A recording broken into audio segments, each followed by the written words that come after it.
সাত ভাই চম্পা জাগরে।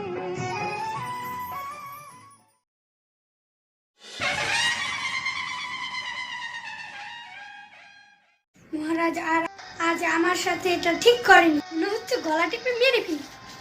যেমন ভাবে পদ্মাবতীর সন্তানকে শেষ করেছি তেমনি মনে হচ্ছে।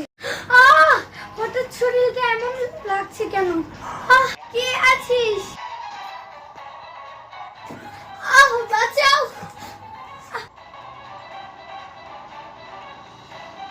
রানী, রানী তোমার কি হয়েছে? চোখ খুলো।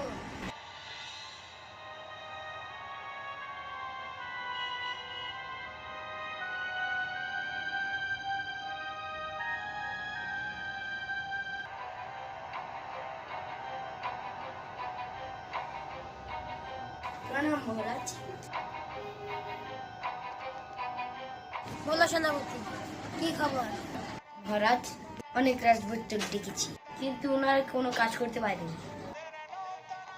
ওনারা বলছে ওরা একটু পারবে না। কি বলছো কি? তাহলে কিভাবে রানী সুস্থ হবে? এর কোনো আর উপায় নেই? মহারাজ, একটা উপায় আছে। কি উপায় বলো? আমাদের রাজ্যের শেষের দিকে এক ঘন জঙ্গল আছে। এক ঔষধি, এক সুগন্ধিময় চন্দ্রলতা নামক একটি ফুল আছে। ওই ফুল আনতে হবে। যাও, এখানে নিয়ে আসো। ক্ষমা করবেন মহারাজ, আমি আনতে পারবো না। কি? তাহলে কে আনতে পারে?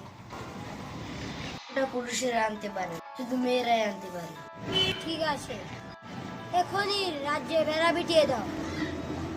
এক্ষুনি করছি মহারাজ।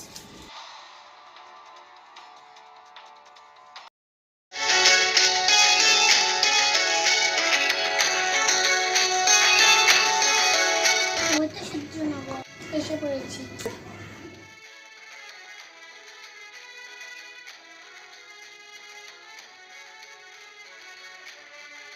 এটা আমার জন্মভূমি।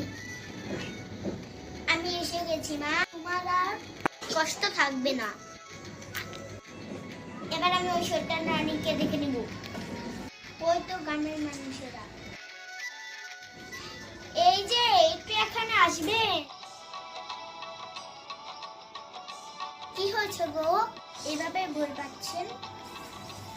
ওমা, তুমি জানো না আমাদের মহারানী 3 দিন ধরে জ্ঞান নেই, সুস্থ হচ্ছে না। মহারাজ বলেছে যে ওকে সুস্থ করতে পারবে মহারাজ তাকে 10,000 শূন্য মুদ্রা দিবে।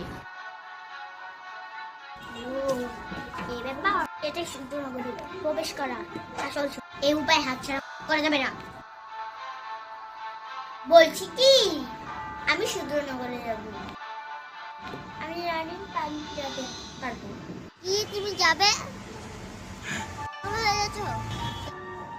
না না না, আমি কোনো ভুল করবো না। দোহাই আমাকে নিয়ে যান।